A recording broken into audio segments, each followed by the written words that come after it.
Então vamos lá. Moisés, primeira parte, nascimento e primeiros anos. Moisés nasceu em uma época em que o faraó do Egito havia ordenado que todos os meninos hebreus recém-nascidos fossem mortos. Eu nem comecei, você já quer tirar... Sim. Entendi. Não, vai, continua. Que eu quero... Muito obrigado, tá? Então, todos os meninos hebreus recém-nascidos deveriam ser mortos, temendo que os israelitas se tornassem muitos e muito poderosos. Para salvar a vida de Moisés, que era esse menino hebreu recém-nascido, a sua mãe o colocou em um cesto de junco vedado com piche e o escondeu entre os juncos às margens do rio Nilo. Então Moisés, ele obviamente correu um grande risco, a mãe dele chegou e botou ele ali na margem do rio. A filha do faraó encontrou o bebê enquanto tomava banho no rio e teve compaixão dele e decidiu adotá-lo como seu próprio filho, garantindo a ele uma criação egípcia.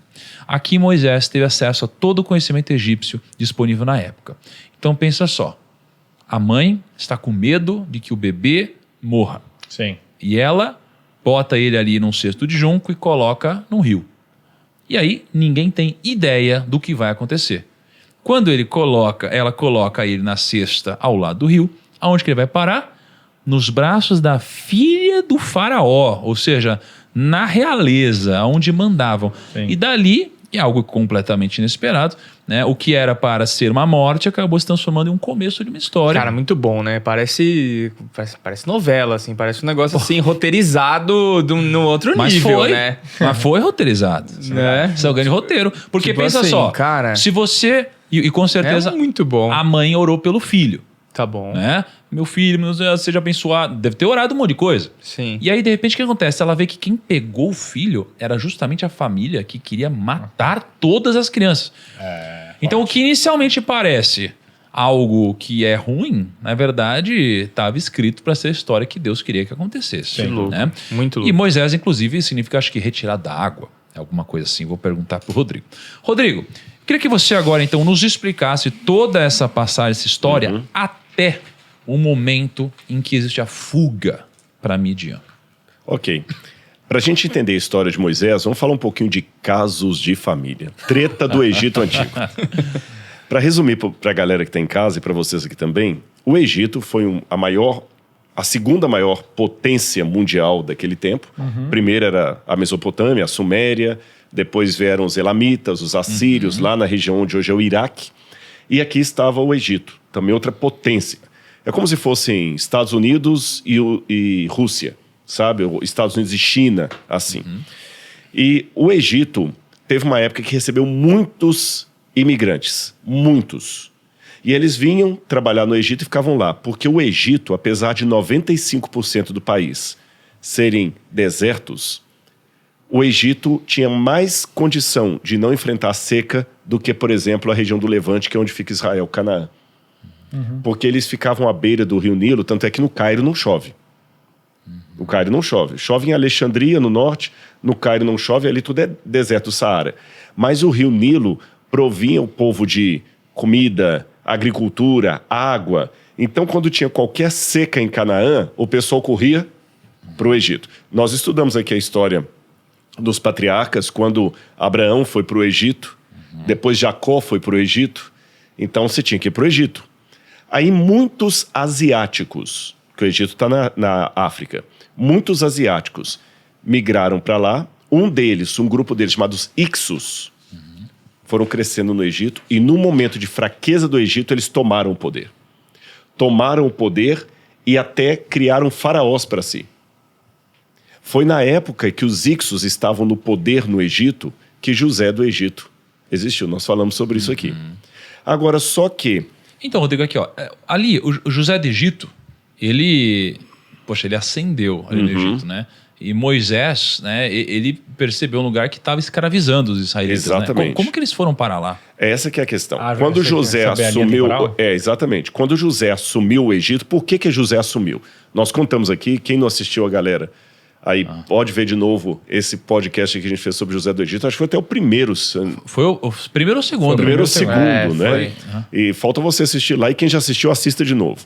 O José conseguiu ascender aquele cargo no Egito porque ele também era asiático. Ele era semita, como os Ixos. Só para explicar ao pessoal.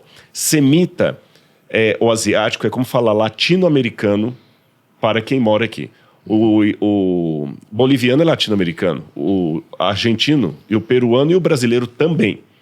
Então é como se fosse um latino-americano como presidente dos Estados Unidos. Ele vai facilitar para outros latinos subirem ao poder. Só que depois que José do Egito morreu, passou algum tempo, aí os faraós de sangue legitimamente egípcio arrumaram um exército mercenário, destruíram, mataram o último faraó Ixo e assumiram de novo o poder. Cara, mas como que você sabe disso, Rodrigo? Porque Arqueologia. Nós temos isso daqui todos tá na arqueologia. Tá na arqueologia. Mas, tipo, aonde que é escrito isso? Porque, pô, eu li a Bíblia. E aí, de repente, isso acontece. Eu falo, como que isso aconteceu? De repente, você tinha José aqui no topo, agora tá todo mundo escravo. O interessante que a arqueologia ajuda nesse ponto é que, por exemplo, hoje mesmo, no almoço lá, eu descobri que você tem ascendência holandesa. Sim. Eu não sabia disso. Hoje o Tiago contou a história do avô, como é que veio da guerra e tal, aquela coisa toda. Então imagina que eu só vejo o Tiago no PrimoCast. Eu tenho um conhecimento sobre você. Mas aí alguém fala assim, pois é, mas eu conheço mais coisas do Tiago e eu vou escrever a biografia dele. Fica muito mais rico entender algumas coisas suas a partir da sua biografia familiar, de onde que vieram algumas tendências, a gente conversou sobre isso. Então a arqueologia, ela dá aquele pano de fundo no qual a Bíblia foi escrita. Certo. Coloca a Bíblia num contexto. Aí você entende por que esse faraó não conhecia José.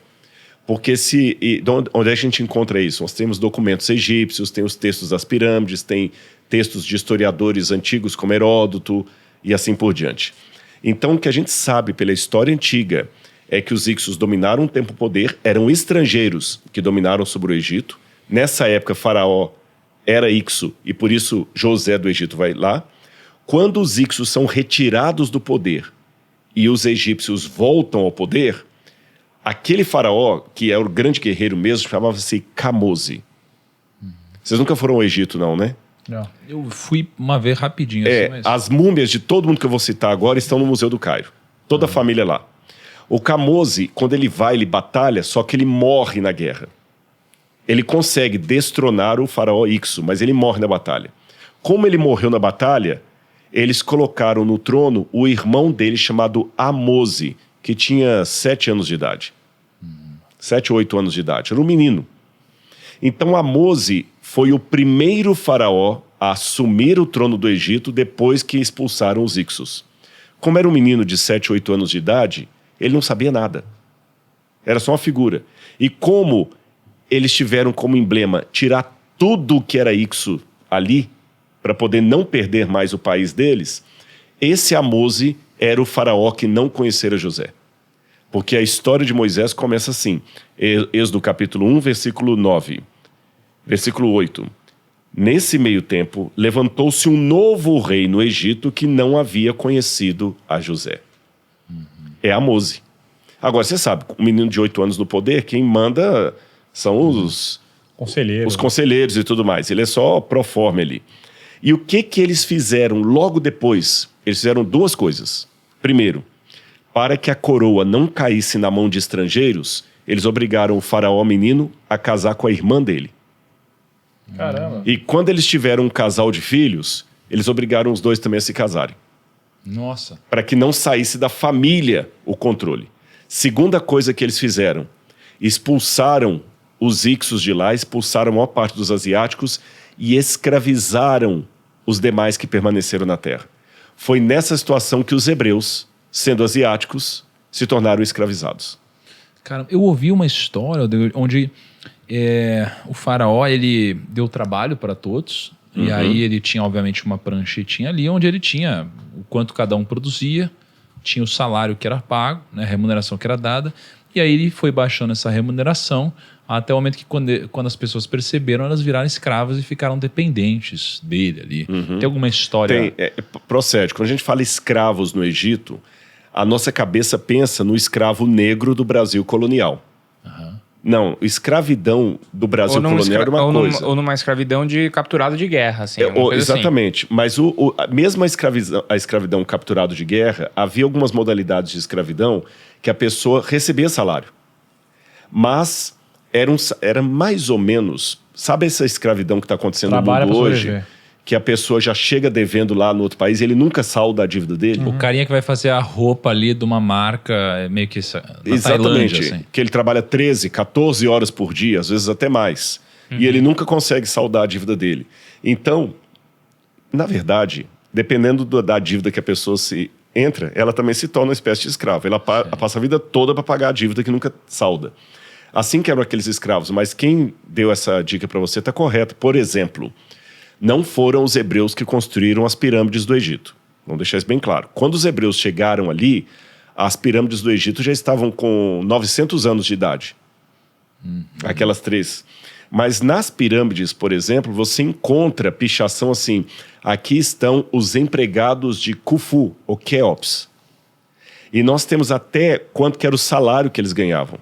O salário era em sacas de trigo e pedaços de carne. Então eles ganhavam. Agora, olha que interessante, você falou do nome de Moisés. Os hebreus escravizados, repito, não escravo como o escravo brasileiro negro, mas aquela opressão. Ele ia diminuindo o salário, colocando mais impostos, o camarada não conseguia sair dali, você está entendendo? Ele tinha dívidas impagáveis, dava uma miséria para o camarada sobreviver ali, tratava o hebreu e outros escravos que estavam lá, não só hebreus, como cidadão de segunda categoria. Aí teve um dia que aquele grupo estava crescendo demais. E qual que era o grande medo dos faraós? Essa foi a 18ª dinastia. Quando a gente estuda isso em egiptologia, a gente chama essa de a 18ª dinastia. Qual era o grande medo? Que o Egito caísse de novo nas mãos de estrangeiros. E o que aconteceu na época dos Ixos? Eles vieram num sistema migratório para o Egito, chegando no Egito, e lá eles cresceram e, num momento de fraqueza política, tomaram o poder. Agora os escravos também estavam crescendo demais, especialmente os hebreus. Qual o risco? Eles vão tomar o poder. Então, peraí, vamos mandar matar. Fala com as parteiras que todo mundo que tiver filho homem, elas mandam matar. Só que no início as parteiras não mataram os meninos, elas tiveram dó. Aí o faraó pegou e falou, vai ter que matar. E numa dessas situações, uma mulher judia, ou melhor, hebreia, chamada Joquebed, ela deu à luz a um menino. E ela tentou segurar o máximo que podia o menino. E não teve como. Aí ela teve uma estratégia. Ela colocou o menino, alguns acreditam, Tiago, e existe essa possibilidade, que ela não deixou o menino à deriva no rio assim, seja lá o que Deus quiser, não. Ela levou até lá no... Parece que, e dá a entender no texto bíblico, eu trabalho com essa possibilidade, que ela deixou de propósito. Ela sabia a hora que a filha do faraó vinha tomar banho. Mas a pergunta que pode fazer é o seguinte, mas por que ela ia entregar o filho para os egípcios que queriam matar? Quando eu pego a história egípcia, eu tenho uma provável resposta para isso. Lembra que eu falei que as famílias estavam casando irmão com irmão? Aí teve um faraó chamado Tutmoses I. Tá certo? Tutmoses I. Aí ele teve uma filha chamada Hatshepsut. Só que esse Tutmoses I, ele não era de sangue real. E ele tinha uma amante. Aí, com a amante, ele teve um filho que também se chamava Tutmoses. Ele obrigou a Hatshepsut a casar com o meio-irmão bastardo dela. Novinha ainda, criança. E, para piorar, a Hatshepsut só teve uma filha. E o marido dela, que era um banana também, ele também tinha um amante e teve um filho homem com a amante. Qual que era o medo da Hatshepsut? Eu não tenho filho homem. O filho do meu marido, que já é meu irmão bastardo, com a amante, tem mais chance de subir o trono do que eu. Caramba, caso de família mesmo. Caso de família. Caraca. Meu Deus. Velho. Agora imagina o drama da Hatshepsut. Eu preciso de um filho homem. Eu preciso de um filho homem. Eu preciso de um filho homem. E isso eu resgato pela arqueologia. Por isso que, vou surpreender vocês, diferente do príncipe do Egito, o faraó do Êxodo não foi Ramsés. Porque essas histórias todas devem ter acontecido na 18ª dinastia, depois eu posso explicar por quê. Mas antes de falar como é que foi... falar a estratégia de Joquebed. A Hatshepsut precisa de um filho. Era uma menina. que já estava obrigada a casar com o cara lá, e como eu falei, quando ela casa com ele, ela vai ter uma filha chamada Neferuri, que vai morrer criança também. Ela estava banhando no rio Nilo. O rio Nilo era considerado pelos egípcios um deus, o deus Rapi. Então, a Joquebede falou com Miriam, vai lá, coloca o seu irmão no cestinho que eu preparei e coloca ele na margem do rio e vai olhando de longe. E deixa o cestinho ir até onde está a princesa. Por que ela fez o cesto de junco? Sabe o que é o junco aqui? Papiro. É o papiro, que tem papiro demais lá. Tem cestos de papiro no Egito. E uma coisa curiosa que a gente descobre, que naquela época o Nilo tinha hipopótamo e crocodilo. Tinha muito hipopótamo e crocodilo no Nilo. Caramba. Só que eles acreditavam que o cheiro do papiro espantava esses bichos. Então ela, talvez acreditando nisso, colocou o menino num cesto de papiro, porque aí não tinha risco de um animal chegar. Caramba. E foi boiando, boiando, boiando, até que a Hatshepsut viu, e quando ela tira o menino da água, aí vem a questão do nome de Moisés. Ela tira o menino, ela vê que é hebreu, porque ele estava circuncidado. Mesmo assim, ela aceitou por quê? Raciocina comigo. Ela estava banhando no rio Nilo, Que é um deus. que é um deus, numa cerimônia religiosa. Como os hindus banham hoje lá no rio Ganges. Eu quero um filho. É o que ela estava pedindo. Eu quero um filho. E quando ela abre o olho, o que aparece boiando na água? Caramba. Um filho. Obrigado, os deuses atenderam minha prece. É um hebreu, mas cavalo dado não se olha o dente. Aí olha que interessante, por que a Bíblia fala que ela chamou o filho de Moisés? Essa é uma grande polêmica entre os hebraístas, os estudiosos, porque Moisés, Moshe em hebraico, não tem nada a ver com água. Nem a raiz é parecida. A água é maim em hebraico. Alguns já tentaram desde a época de Jesus, com Flávio Josefo, que Moisés talvez seria de Maiá, água, mas ninguém sabe. Eu tenho uma hipótese. Olha que interessante. O nome dele era Moisés. Moses, ou Moshe em hebraico. Tá certo? Em inglês, Moses. Você tem praticamente todos os faraós dessa 18ª dinastia, com exceção de Amenhotep, tem o nome terminado em Moses. Amose, Kamose, Tutmoses. Percebeu que é tudo Moses, Moses, Moses? Sabe o que é Moses em egípcio? Nascido de. E como é que a família real colocava o nome? Um nome de um deus egípcio, Tut, o deus Tot. Mose, Tutmose, nascido do deus Tot. A é o deus da lua. Amose, nascido do deus da lua. Percebeu? Então, provavelmente, o nome de Moisés seria Rapimose, porque ele foi tirado do Nilo. E o Nilo era o deus Rapi. Mas quando ele reconhece o Deus verdadeiro, ele tira do nome dele a divindade, ficando apenas Mose, nascido de. É uma teoria que alguns levantam e ela faz sentido, porque o nome Moisés, nascido de, falta um complemento. Falta um complemento. Aí, quando ela recebeu, olha a estratégia, Miriam já estava de longe olhando. Ela falou, mas como é que eu vou chegar com essa criança no palácio? Aí Miriam, dá licença, majestade, tem uma mulher lá que ela pode criar um menino para a senhora. Então eu vou dar um dinheiro para ela. E Moisés foi criado pela mãe dele até os 12 anos, onde ele aprendeu as raízes judaicas dele, e com 12 anos ele foi para o palácio, para quase desaprender tudo da infância. Imagina a aflição de Joquebede tendo que entregar o filho. E ali ele ficou no palácio, e provavelmente nessa linha hereditária, ele era o candidato ao trono de Faraó, que ele era o filho de Hatshepsut. Até que um dia, e Moisés aqui, eu vou chocar muita gente, Moisés já estava com quase 40 anos, em torno de 40 anos. A gente imagina um Moisés ainda jovem, 40 anos. Ele vê um egípcio batendo num hebreu. Aí ele pega e com ódio, ele mata aquele egípcio e desesperado depois ele enterra o corpo do cara na areia. Aí quando ele enterra, ele fica fingindo que nada aconteceu. Aí um hebreu estava brigando com o outro. Quando ele foi separar a briga dos dois, ele falou assim, por que você está querendo meter aqui a pitaco na nossa briga?